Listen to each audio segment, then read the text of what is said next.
bonjour à tout le monde. Donc aujourd'hui, Exter vous propose un meet-up sur des sujets qu'on n'aborde pas souvent. Donc la sécurité et on va dire, enfin la sécurité dans les environnements cloud. Donc exceptionnellement, on a un intervenant aujourd'hui qui est Julien Robergeau, qui n'est pas d'Extia mais de Checkpoint. Du coup, je reprends le mic. Donc, rebonjour à tous. L'idée aujourd'hui, c'est de vous montrer un petit peu comment un éditeur peut aborder la sécurité multi-cloud. Donc, ça va être un petit peu différent pour ceux qui seraient habitués au format. Forcément, il va y avoir le biais éditeur qui va être présent, puisque je fais donc partie de Checkpoint, qui est un éditeur de cybersécurité. Donc, qui est un éditeur assez ancien sur le marché, puisque ça fait 30 ans qu'on existe. Et évidemment, pour ceux pour qui le nom résonnerait, on va absolument pas parler de firewall, on va absolument pas parler de tout ce qui peut être le legacy qu'on a toujours vendu et qu'on vend encore. Ici, on va vraiment parler de pure cloud, et je vais prendre effectivement des exemples. Finalement, moi, qu'est-ce que je vois dans le marché aujourd'hui, les typologies de clients, et finalement, quel est le type de sécurité qu'on va mettre en place en fonction des typologies de clients. Et c'est ça qui va être intéressant là-dessus. Et vous allez voir que vous allez vous reconnaître dans une des typologies, selon si vous êtes des devs qui sont chez des clients ou si vous faites du conseil ou peu importe, vous allez voir que forcément il y a des use cases que vous avez déjà entreaperçus et ça va être intéressant finalement d'avoir une vue un peu plus globale avec un peu de recul et ce qu'on peut effectivement avoir l'habitude de voir nous depuis notre fenêtre. Hop. Donc, j'aime bien justement, pour parler cloud, parler un petit peu journée, c'est-à-dire qu'en fait, où on en est vis-à-vis, quand on s'adresse à un client, l'intérêt, c'est de savoir où on en est sur sa maturité au sein des technologies cloud.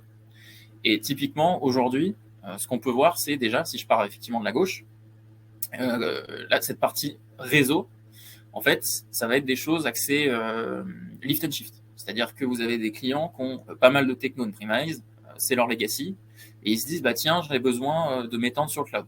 Alors, pour plein de raisons, ça peut être, on a envie de mettre des services sur le cloud, donc souvent ça commence par du backup, puis après ça va être quelques bases de données, puis finalement après, on va mettre notre SAP, plein d'exemples possibles, et vous allez avoir besoin de relier votre data center avec le cloud provider que vous avez sélectionné. Et donc, dans ces cas-là, c'est ce on va appeler du cloud hybride. Et c'est ce que moi, j'appelle pas faire du cloud. Pourquoi ? Parce que vous allez reproduire ce que vous avez on-premise et le reproduire dans le cloud. Donc, il y a un intérêt de faire ça, c'est de réutiliser des technos qu'on connaît, réutiliser potentiellement les mêmes technologies de sécurité, faire des passerelles entre les deux. Ça va être le premier niveau. Et donc, il y a des choses plus intelligentes à faire quand on va dans le cloud public, ce qu'on appelle notamment toutes les technos du cloud native, on va en parler. Mais c'est déjà un premier pas et un premier niveau.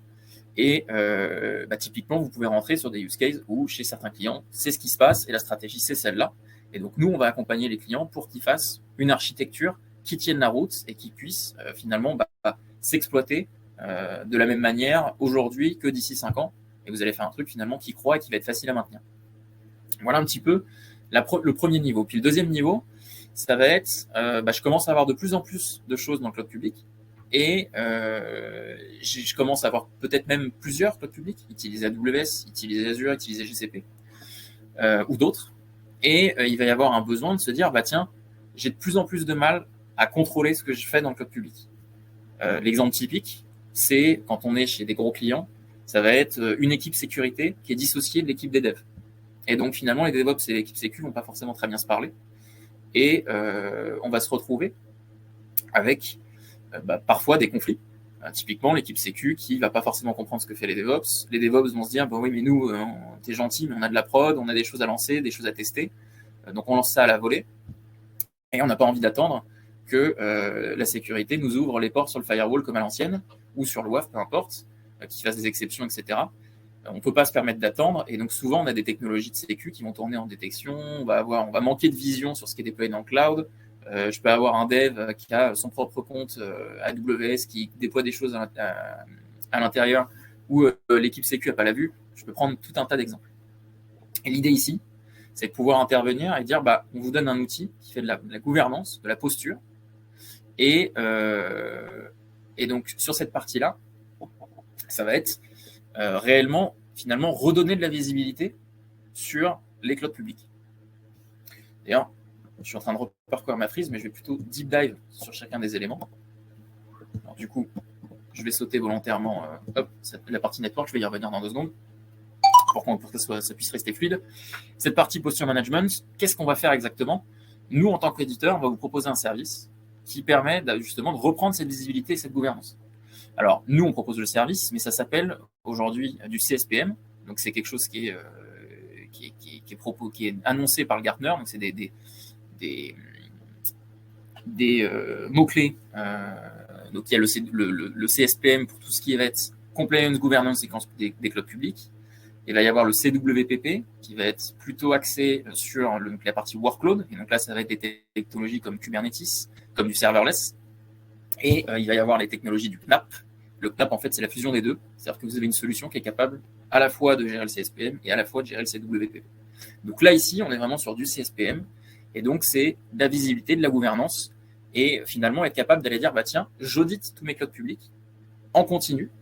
Et je vais pouvoir aller tester tout un tas de choses sur ces clouds publics. Donc, typiquement, aller passer des jeux de tests de compliance et dire, tiens, mon environnement va être compliant avec une règle, un framework comme ISO 27001, comme PCI DSS. Donc, ça, c'est pour tout ce qui va être, si vous avez des cartes de crédit, des paiements qui sont sur votre environnement, vous avez besoin de respecter PCI DSS. Ça peut être des frameworks comme le NIST, comme CIS, etc., comme de la GDPR, comme des best practices proposés par l'éditeur. Ça peut être tout un tas de choses. Et évidemment, l'idée derrière, c'est de mettre ça en posture continue et de créer vos propres tests.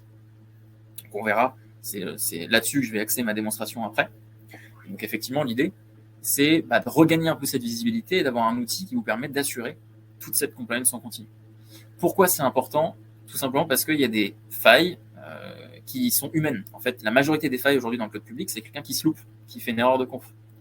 Et derrière, ça peut donner lieu à des choses comme Uber en 2017, qui se retrouvent avec une partie de leurs utilisateurs, credentials, mot de passe, carte bleue exposée.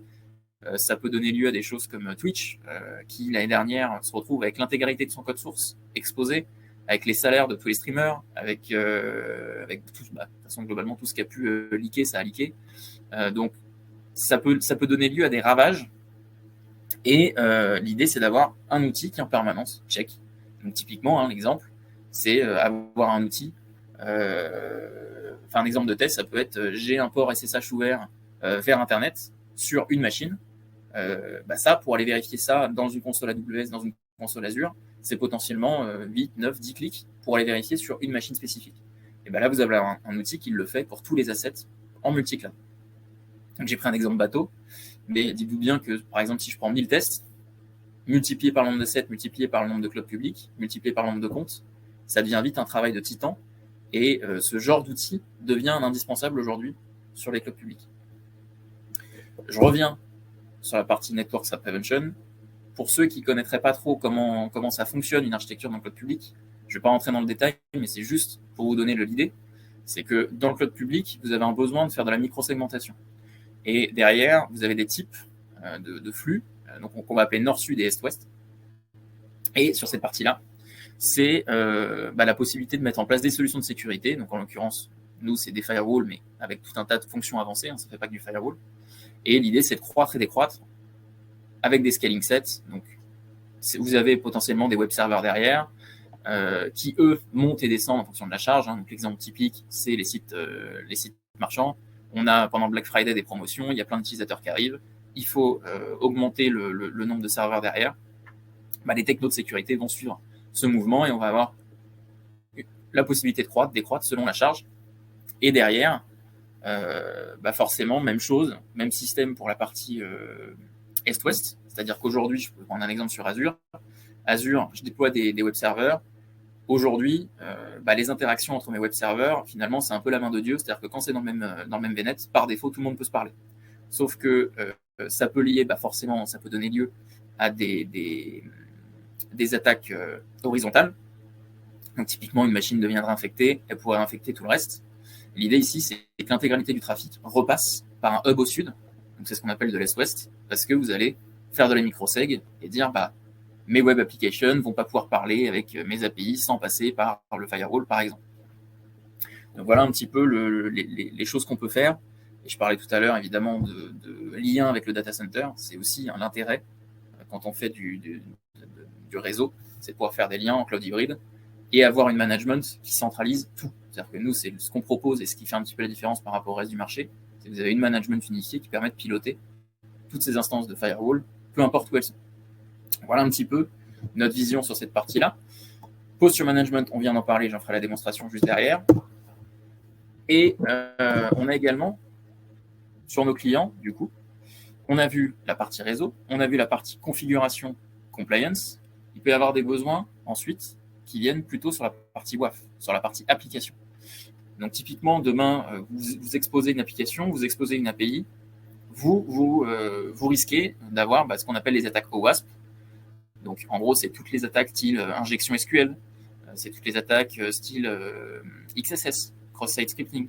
Ça peut être un exemple récent, Log4j, donc le petit service dans Java qui est utilisé quasiment partout et qui avait une attaque où il suffisait de faire une injection LDAP, parce qu'en réalité, on pouvait tout simplement, quand on requêtait ce petit composant Log4j, on pouvait ajouter une option pour aller taper un serveur LDAP et rajouter des champs. Sauf qu'évidemment, c'est le moyen le plus simple. C'est pour ça que la vulnérabilité était jugée critique au maximum, parce qu'elle était super simple à exploiter, ultra répandue, et permet d'exécuter n'importe quel type de payload.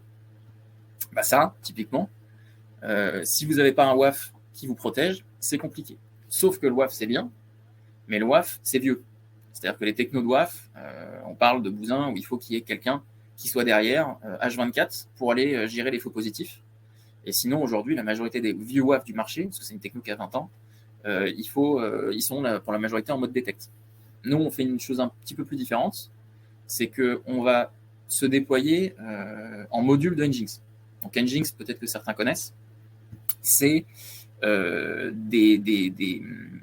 finalement d'une techno de reverse proxy open source pour exposer vos applications.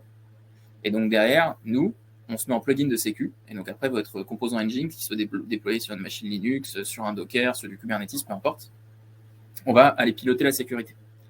S'il n'y a pas de Nginx, on peut se déployer de la bonne vieille manière en reverse proxy, et cette fois-ci, on va avoir des templates automatisés pour le faire. Donc c'est-à-dire que des templates automatisés CloudFormation pour AWS, même chose côté Azure, un OVF côté VMware, la même chose côté Hyper-V.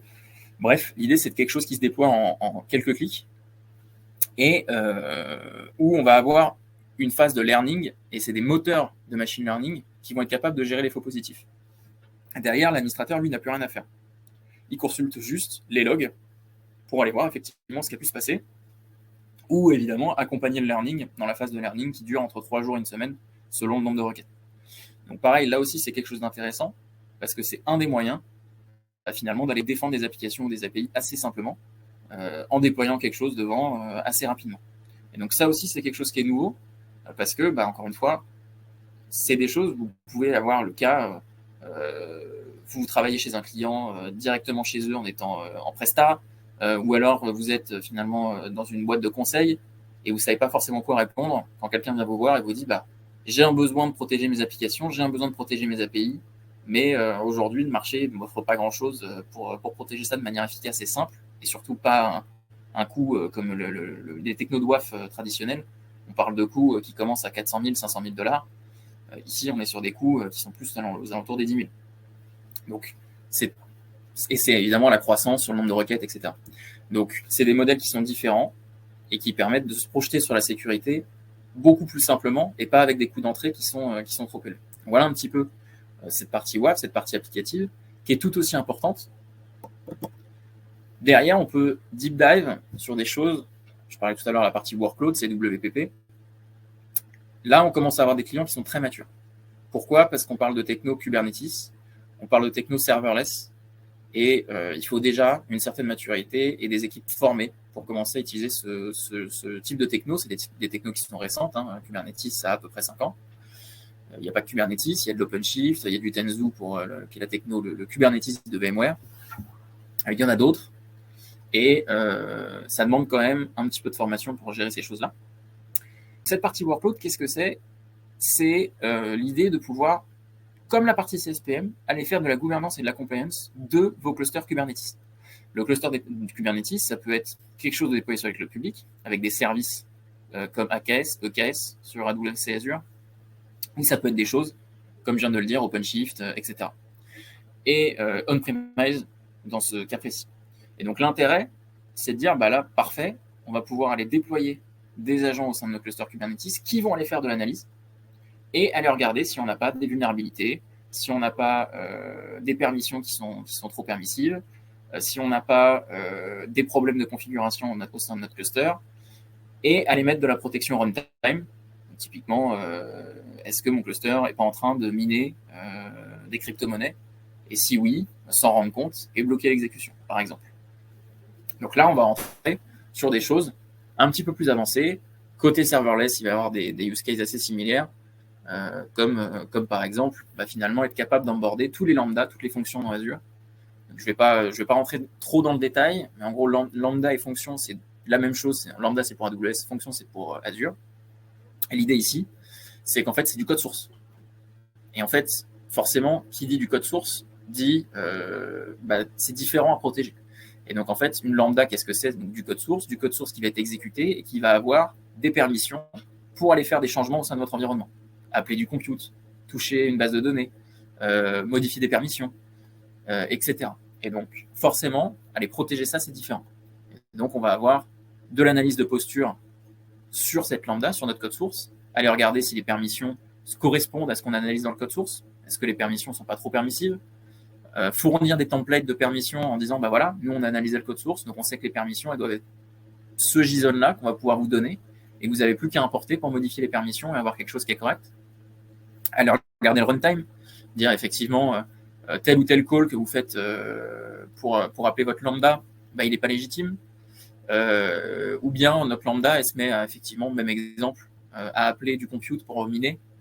C'est pas ce qui était prévu à la base dans le code source, et on va bloquer. C'était pas ce qui était prévu dans son comportement qu'on a analysé au préalable, et donc on va bloquer. Donc voilà un petit peu le genre de choses qu'on peut mettre en place, et qui va être intéressant, parce que évidemment, les risques du cloud public, c'est toujours d'avoir des escalades de permissions qui permet aux hackers finalement de potentiellement vous faire exploser la facture, ou de mettre à mal évidemment les différentes choses que vous avez pu exposer. Si je continue derrière sur finalement qu'est-ce qu'on peut apporter comme type de technologie pour protéger les clouds publics, il va y avoir également le threat hunting. Donc ici, ça va être finalement un peu comme les technos qu'on peut entendre qui font un peu le buzz aujourd'hui. On parle souvent d'EDR aujourd'hui, qui sont des choses qu'on appelle Endpoint Detection and Response. Ça va être un petit peu la même chose, mais pour les clouds publics. Donc l'idée, ça va être d'aller regarder finalement qu'est-ce qui s'est fait dans vos clouds publics. Et donc, ça va être, si je prends l'exemple d'AWS, CloudTrail, ça va être les flow logs. Sauf qu'on sait comment ça marche les logs des clouds publics. S'il y en a 1 milliard, c'est très compliqué de s'y retrouver. Et donc là, on va avoir un outil pour requêter, dire voilà, est-ce que j'ai accepté du trafic malicieux? Est-ce que j'ai quelqu'un qui a supprimé un VPC, par exemple? Ou on va évidemment avoir des rule sets à nouveau, puisque toutes nos solutions sont basées là-dessus, sur cette partie analyse. C'est des rule sets qu'on va pouvoir activer en posture continue et dire tiens, est-ce que j'ai pas des comportements d'escalade de privilèges au sein de mes utilisateurs, au sein de mes administrateurs AWS, par exemple. Donc, voilà un petit peu le genre de choses qu'on va pouvoir mettre en place et qui sont intéressantes. Maintenant, sur cette partie threat hunting, on est sur de la détection, sur des choses qui sont arrivées. Donc c'est évidemment intéressant d'avoir cette vue-là, mais contrairement à avant, on est dans un axe prévention. Ici, on est sur des technos, finalement, une fois que la menace est passée. Donc c'est très bien, mais c'est peut-être ce qu'il faut mettre en place plutôt à la fin par rapport au précédent. Et enfin, on arrive dans le vif du sujet, qui sont les outils DevSecOps. Parce que c'est très bien, on a parlé de plein de choses. Sauf qu'aujourd'hui, il y a une vraie volonté de commencer à penser sécurité dès le début du dev. Et on le voit de plus en plus, des DevOps qui deviennent DevSecOps. Donc ça signifie que dès le début, il faut prendre en compte la sécurité et produire un code qui effectivement va être propre, éviter qu'il y ait des mots de passe dans le code, par exemple, éviter qu'il y ait des clés, éviter que on ait du code pas forcément très sécurisé qui permettent des injections assez facilement si on prend du code de back-end. Pas mal d'exemples possibles. Et donc, l'idée, ça va être que toutes les technos qu'on a vues avant, soit qu'elles soient en capacité de s'automatiser, de s'intégrer, de dire, bah tiens, je déploie à la volée, soit évidemment d'intervenir sur sur des pipelines, sur du commit, sur du build. Et c'est ce qu'on va voir justement ici, avec une vue qui est un peu plus simple à comprendre, quoique ça dépend. Ici, on voit l'intérêt de cette slide, c'est de dire, bah, on peut intervenir sur le code, sur le commit, sur le build et sur des phases de déploiement. Donc, je reprends mon exemple de CSPM. On intervenait sur les clouds publics en API pour aller faire de l'audit et de la configuration. Bah, je vais pouvoir faire la même chose sur un template Terraform, sur un template CloudFormation. Et donc, derrière, dire, bah, puisque l'environnement il est décrit de A jusqu'à Z dans mon template, je n'ai pas besoin d'attendre que l'environnement soit monté pour aller regarder si la posture est correcte. Je peux regarder directement sur le template et dire bah, l'environnement effectivement va être correct, oui ou non. Et dire bah, s'il y a trop de vulnérabilité, trop d'erreurs de configuration, dire j'exécute pas mon template Terraform et faire tout ça au sein d'un pipeline Jenkins ou en utilisant les outils de Terraform, peu importe. Mais en tout cas, voilà, c'est des choses typiquement qu'on peut mettre en place. Et on va avoir, dans le cas du DevSecOps, une volonté d'intervenir de plus en plus tôt. Et donc notamment d'intervenir dans le code source. Donc c'est pour ça que nous, on s'est dit, bah, vu que le futur, c'est intervenir sur le code source, on a acheté une boîte qui s'appelle Spectral. Alors ça parlera peut-être à certains d'entre vous, parce que c'est de la sécurité faite par des développeurs pour des développeurs. Et donc, s'il y en a qui veulent essayer derrière, à la fin du call, vous pouvez, c'est du freemium, hein, donc il y a une partie gratuite. Et l'idée ici, c'est que typiquement, du scan de repo Git, du scan du code que vous pouvez produire sur des repos on-premise, du scan intégré avec un IDE, ou directement quand vous codez, vous allez avoir des retours sur ah bah attention, tu as mis une clé API, ou tu as mis une secret key, ou tu as mis un mot de passe, etc., etc. Et donc ça peut vous permettre d'éviter des erreurs finalement d'inattention qui peuvent exposer et mettre à mal l'entreprise pour qui vous avez développé. Voilà un petit peu le genre de choses. Je peux d'ailleurs vous montrer à quoi ça ressemble. Tac, puisque je l'ai ouvert. Typiquement, ici, j'ai des assets qui sont sur GitHub. Donc, j'ai un repo et je vais pouvoir aller voir à l'intérieur de ce repo tout ce qui pose problème. Et donc, on va avoir, bah tiens, attention, il y a une Google API Key. Tiens, attention, il y a des private keys. Tiens, attention, il y a un mot de passe d'une Azure Database dans mon template Terraform, etc., etc. Et donc, je peux aller, évidemment, derrière, essayer de comprendre le pourquoi du comment et dire, bah tiens, j'ai envie de voir Investigate, où est-ce qu'elle est. Et donc, typiquement, ça va me dire, bah voilà, dans tel fichier, il y a ma private key. Et donc, c'est des choses qui sont vraiment simples à mettre en place et qui permettent déjà d'avoir une meilleure hygiène au niveau de son code. Donc là, je transgresse, parce que c'est pas forcément ça que je voulais vous montrer, mais ça vous donne une idée en quelques secondes de qu'est-ce qu'on est capable de proposer et quel est le type de sécurité qu'on peut mettre en place aujourd'hui. Et évidemment, ici, vous avez le biais de moi, éditeur Checkpoint, mais il y a plein, évidemment, de technos qui permettent de faire ça plus ou moins bien, et évidemment, j'ai la casquette Checkpoint, donc je vais forcément vous dire qu'on est les meilleurs. Si je reviens maintenant, hop, donc en résumé, ce qu'on a vu aujourd'hui, c'est une petite pyramide de technos qui permettent d'assurer finalement des choses, que ça soit, donc on a vu Network, on a vu la posture, qui sont les fondamentaux. C'est la première chose qu'il faut mettre en place quand vous allez vers le cloud public. Derrière, il y a plutôt les choses avancées, donc la partie container, la partie serverless, protéger ses applications web, protéger ses API. Et puis derrière, la dernière chose à mettre en place, ce sera plutôt effectivement la partie détection, puisque ça va être aller colmater les brèches et être capable d'aller voir effectivement des comportements malicieux qui auraient pu arriver effectivement sur vos environnements. Ce qu'on va faire maintenant, c'est de la démo, pour que ça vous paraisse un petit peu plus clair sur ce qu'on est en capacité d'aller proposer. Donc, si je reviens sur mon portail, finalement, qu'est-ce que c'est que du coup un outil de gouvernance et de compliance? C'est quelque chose qui va vous remettre vraiment cette vue sur qu'est-ce qui est déployé au sein de vos environnements. Ici, on voit que j'ai 39 comptes AWS qui sont liés avec ma solution, j'ai 13 comptes Google, j'en ai 11 Azure, j'ai 22 clusters Kubernetes liés, j'ai un peu de Docker, j'ai un peu d'AliCloud, et j'ai du scan de code source ou de template Terraform qui sont également liés dans des pipelines, donc de manière automatisée. Donc voilà un petit peu déjà en 2 secondes, on dit bah ok, effectivement j'ai pas mal de choses. On a des dashboards après derrière par type de techno, donc si je zoome sur AWS, on va avoir une vue sur mon inventaire, combien j'ai d'assets, mes différents environnements, combien j'ai d'assets par environnement, les types d'assets, ma répartition en régions. Donc, par exemple, votre entreprise dit bah, il faut se déployer uniquement dans les régions Irlande et France. Si en 2 secondes on voit qu'il y a de l'Oregon, on va se dire bon bah il y a un problème. On va avoir les différentes alertes qui vont remonter par environnement, etc. Et on va avoir le fameux rule set score qui va être où on en est sur notre posture continue et les jeux de tests qu'on a mis en place, où on en est, et est-ce qu'on est plutôt dans le rouge, dans le jaune ou dans le vert. On parlait tout à l'heure d'un rule set, qu'est-ce que c'est?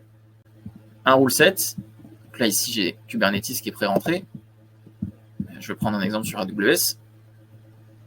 Un rule set, c'est finalement un jeu de règles où il y a tout un tas de tests. Typiquement, je vais en prendre un au pif, enfin en prendre PCI DSS par exemple. Si j'ai 185 règles qui vont être vérifiées sur l'intégralité de mes environnements AWS, une règle, c'est quoi? Ça peut être... est-ce qu'il y en a une qui est plutôt facile? Déjà, je vais l'exécuter. Hop. Comme ça, ce sera fait. On va l'exécuter sur un environnement AWS, peu importe lequel. Donc là, tout est en API. Pour les clouds publics, c'est uniquement en API, on requête uniquement AWS et on va pouvoir aller vérifier tout ça. Et ici, donc j'ai mes résultats. On voit que j'ai passé à 37% mon rule set. On voit finalement les erreurs high, low, critique, medium qui peuvent sortir, mes différentes entités qui ont été testées. Et je vais avoir tout de suite, du coup, une bonne idée des problèmes à régler. Donc on va prendre un exemple. S3 Bucket, c'est un service dans AWS pour finalement créer des drives. Donc en gros, il faut imaginer un drive Google. Vous pouvez hoster une S3 Bucket, donc c'est là où il va y avoir des fichiers. Vous pouvez stocker à peu près n'importe quel type de fichier à l'intérieur. Et une des bonnes pratiques, c'est de s'assurer que pour supprimer une S3 Bucket, il faut faire de la multifactor authentication. Et donc quelqu'un qui veut supprimer toutes les versions d'un fichier, parce que l'idée, effectivement, c'est qu'au sein d'une bucket, vous avez du versionning. Et donc dire, je supprime toute l'arborescence de fichiers, donc y compris les versions d'avant et la version actuelle. Pour faire ça, il faudrait effectivement se réauthentifier et remettre son mot de passe. Et donc voilà, ça, c'est une bonne pratique et c'est quelque chose qui est effectivement critique, enfin qui est high, pardon. Donc ça vous explique ce que c'est. Ça vous explique comment remédier, que ce soit en CLI ou en GUI, ça va dépendre. Et l'intelligence checkpoints, c'est en fait ce petit morceau de GSL, donc c'est un langage propre à checkpoints qui transcrit en fait le test. Et donc là, ça permet de se lire très simplement, ça tient dans la taille d'un tweet, c'est pas comme du Python où c'est en 30 lignes. S3 Bucket, should have versioning MFA delete égale true. Et en fait, c'est ce type de jeu de test là, avec lequel, ce type de code, pardon, avec lequel on va créer ses propres tests. Et c'est là toute la beauté de cette solution, c'est que vous allez avoir plus vous allez être dans le cloud public, plus vous allez avoir des choses qui sont importantes pour vous à tester. Et qui seront très spécifiques à votre environnement et qui ne seront pas forcément contenus dans des rule sets qui sont par défaut. Et donc, derrière, ça va être, du coup, au sein d'un builder, que vous allez pouvoir réaliser vos propres tests. Avec, donc, du coup, vous voyez ici tous les services que peut proposer AWS. Et je peux aller dire, tiens, j'aimerais que mes instances soient, par exemple, avec des tags qui contiennent une clé qui correspond au type. Pourquoi faire ça? On fait attention à bien fermer sa scope. Et je peux tester sur un environnement AWS. Pourquoi tester ça, par exemple? Parce que ça peut être important, quand vous avez des environnements à déployer dans le cloud public, de bien les taguer selon leur type, pour déjà, s'y retrouver, et 2, parce que vous pouvez avoir des firewalls qui font des politiques par tag, pour vous permettre, justement, d'éviter d'avoir à ouvrir des ports Quand vous, par exemple, je sais pas moi, vous faites une base de données, vous voulez donner un accès automatique à je ne sais quel développeur ou service, vous taguez votre base de données en base de données ou DB, peu importe, et vous pouvez avoir des politiques par tag dans vos firewalls qui vont lire ça, qui vont comprendre et qui automatiquement vont pouvoir faire ça de manière automatisée sans avoir une interaction avec un administrateur qui va s'occuper du firewall. Et donc, ne pas taguer, ça peut être effectivement un souci au sein de votre environnement. Donc là, on voit qu'il y a 83 trucs testés, il y en a 74 qui effectivement ne sont pas tagués avec une clé type. Donc, en 2 secondes, je peux savoir si mes déploiements correspondent à une politique de tagging que je peux avoir au sein de mon entreprise. Voilà un exemple. L'intérêt, c'est de mettre en place derrière de la posture continue et d'attacher mes rulesets ou mes tests à des environnements. Voilà un petit peu, en 2 secondes, de se dire, tiens, je vais avoir une assurance que mon environnement, il est compliant à soit mes propres règles, soit des rulesets qu'on est en mesure de proposer. Si vous êtes curieux de savoir finalement qu'est-ce qu'on peut faire comme type de tests qui sont intéressants, on a une plateforme qui s'appelle gsl.dovenec.com où on a l'intégralité des tests qu'on est en mesure de proposer par défaut, qui sont compris dans les rulesets et qui vous permettent d'aller regarder effectivement qu'est-ce qu'on est en capacité de faire sur tel ou tel type, tel ou tel service. Voilà un petit peu en quelques mots ce qu'on est en capacité de faire. Il me reste on va dire, 5-10 minutes pour laisser un peu de temps s'il y a des questions. Donc, je vais en profiter pour vous montrer une deuxième chose. On parlait tout à l'heure de la difficulté entre une équipe sécurité et une équipe de dev qui pourraient ne pas se parler. Et typiquement, en 2 secondes, je peux faire de l'exploration de configuration et dire, tiens, au sein de mon environnement AWS, j'ai plusieurs régions et je vais avoir plusieurs VPC et j'ai envie de savoir comment ils sont interconnectés avec des peering, aller voir ce qu'il y a à l'intérieur, aller voir une vue par security group et voir effectivement les potentiels échanges, quels ports sont ouverts, etc. Peut-être une vue plutôt par asset. Par asset, évidemment, si on a plein de choses, ça va donner lieu à plein de communications possibles. Je peux évidemment isoler des nœuds. Et en 2 secondes, j'ai une vue, comme un schéma Visio qui m'est dessiné pour comprendre un peu mieux qu'est-ce que j'ai à l'intérieur de mes environnements cloud. Et donc là, on réconcilie les équipes dev avec les équipes sécu. En 2 secondes, l'équipe sécu, elle peut comprendre ce que sont en train de faire leurs devs, par exemple. Donc, tout ça, c'est l'intérêt d'avoir une solution qui fait ça pour vous. On a eu évidemment des clients qui ont commencé à développer ça en interne, puis qui se sont dit au bout de 2-3 ans, en fait, c'est bien, mais à maintenir, c'est une tannée, et qui sont effectivement repassés sur ce genre de solution. On avait parlé tout à l'heure la partie intelligence threat hunting. Même système de ruleset.